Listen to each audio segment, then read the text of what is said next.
Hello, ladies and gentlemen. Welcome back to another episode here on African Confessions. The following story that you are going to be listening to, it was sent to me by one of our dear sisters. So this is the translation of that message that she sent to me. The message reads like this. Hello, Brother Nashi, how are you? Can you please post my own story as hidden identity? When I met this rich blesser, I had been studying here in South Africa at a certain university for the past 2 years, but now this is the third year and I have been married to this blesser. So this blesser, I met him when I was flying from Harare coming to Johannesburg. As for my parents, they came here in South Africa a very long time ago. My mom is a nurse and then my dad is a maths teacher. So when they came here, they became permanent residents here in South Africa, but they wanted us to first get our education in Zim, and they wanted us to get our tertiary education here in South Africa, since it is very strong here in South Africa, as well as the opportunities, they are really great. So after we had done the study permits, I then came here to South Africa and I started studying. I then met this other guy, my boyfriend, and I dumped him for this blesser. He was a South African boyfriend of mine, but because of the cultural differences, most of the times we used to fight a lot, and because of these pressures of our cultural differences, our relationship was being strained. So there was a time when I had returned back home and it was him who had made me to be really angry, that made me to return back home. I just wanted to chill, to relax my mind and to freshen up. So when I was returning back to South Africa, while we were waiting for our flight, I was all alone because my little siblings, they are really young. So I took myself to the airport like I always did when I am back home in Zim. Then when I am here, my parents, they are the ones that would come and pick me up at OR. So when I took myself to the airport, I was like feeling lonely, thinking that I am going back to that place whereby I am in a toxic relationship with my boyfriend. I love him, but the relationship was now just too toxic, whereby you know that you love your man, but you just can't find a solution to the problems and the challenges that you'll be facing. Well, I was just chilling there, listening to some sad music. That was when a very handsome guy approached me, who later became my husband. This guy, he came and he spoke with me and he asked me where exactly I was going, and I told him, and he also told me that he had his 2 houses in Johannesburg. And I looked at him and I said, your 2 houses in Joburg, and the places that he was telling me that he had his 2 houses, they were like the places where most of your richest in Joburg, they have their properties there. So I was really excited, and when I looked at him, I immediately saw my future. And there, I don't want to lie, I just took my phone out and I deleted my boyfriend's contacts. And even though he was speaking with me on WhatsApp, but I had already deleted him in my mind and in my life, because I had now met someone that was responsible, a mature man. He had told me that he had never been married before, and this is the truth, he had never been married. We arrived here in South Africa, and then my parents came and picked me up. And after my parents had picked me up, the very next day, and I was taken by this man and he showed me his place, like I had to do it. And then I slept with this guy because I wanted us to seal the deal. After we had sealed the deal, this guy, he said that I was really nice and he wanted to be with me and he wanted us to do more stuff together. So when I slept with this guy, I really do not even remember what exactly happened. And it was only after I had started going to church, after he had complained and said that he does not want me to go to church. So I said, let me go to church by force. Why is this guy, why does he not want me to go to church? And the things that I was told at church, they really shocked me. I am still in shock even up until this day, because he had banned me and he told me that he does not want me to go to the white garment churches because they are going to create a lot of tensions between me and my parents. So I then went to this other prophet who is in Soshangoe.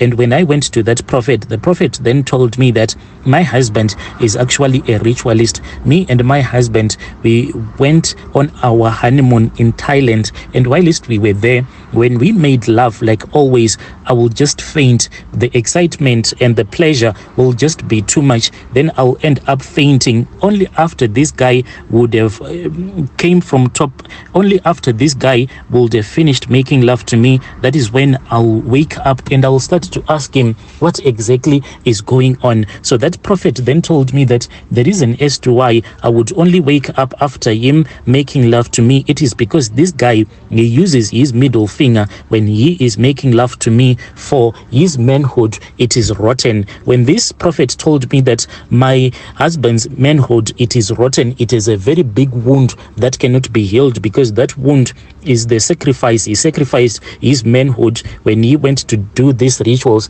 I actually thought that maybe this was nothing but a lie from the pit of hell. But this man, he then gave me some holy prayers, some river stones, which he told me that I had to place them underneath my pillow, but without my husband ever knowing. So when I returned back from that prophet, and I then went straight into the bedroom, since my husband, I found him at home and he wanted us to make love, but I said, let me go and freshen up. I went and I then locked myself in the bedroom. Lucky enough, he did not follow me upstairs, and I then took those holy stones and I placed them in my pillow. And at night, when this husband of mine was busy touching me, I started to feel really weak. But on that day, even though I felt really weak such that I could not even lift a finger, this man, after he had made sure that I had fainted, I saw him. He was actually opening up my eyes and waving at me, wanting to see if I was actually seeing everything that was happening. But I was too weak to show him that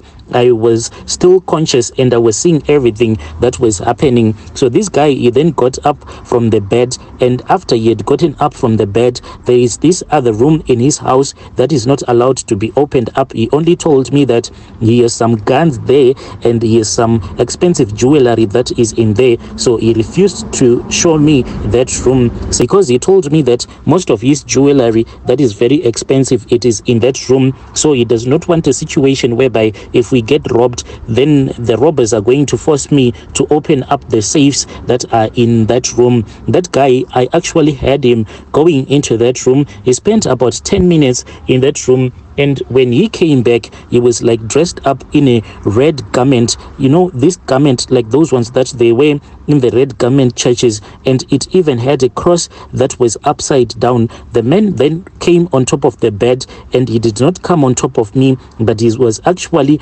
kneeling beside me. So the place where he was kneeling beside me, it was really close to my face, such that I could see his manhood. I looked at his manhood and I saw that indeed, like that prophet had told me, his manhood, it had a very big wound. And I swear to you that I actually saw that there were some worms, a few worms that came out of his manhood. So this man, he took his middle finger, then he inserted it into my private parts and penetrated me, and he started to do me with his finger as if I was sleeping with him and he was using his manhood. And what surprised me was that even though he was using his finger, but it was as thick as a normal man's manhood, until I felt that I was actually reaching climax, and I climaxed and I then just collapsed. After everything that had happened, I returned back to that prophet who has been giving me more prayers. So this prophet told me that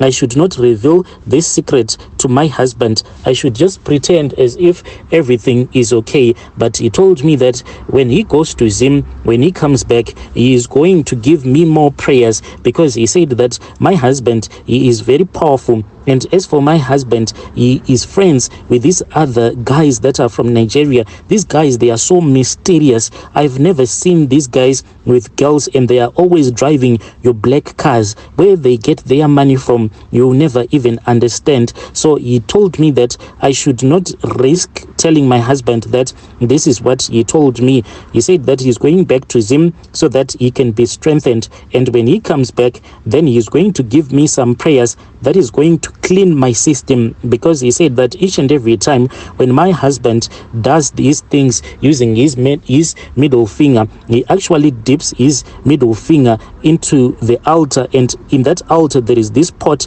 that is full of herbs. So the time when he goes into that room, before using his finger on me, he goes into that room and dips his finger into that pot that is at the altar. Then when he comes back, when he is busy doing that thing to me, then his herbs and the charms, they will go into my blood directly, and this is going to affect me. And that is how he has been making his money for a very long time. So my brother, I do not know what am I supposed to do. Yes, I do trust this prophet, because everything that he told me, that is the things that I have been going through ever since I started to date this guy. From day one that I was naughty and made love to him, I do not even remember how we ended up making love. Even right now that I am his wife, there is no single day that I remember ever making love to my husband. But all that I remember is that when I wake up, my husband will be busy wiping my private parts as well as wiping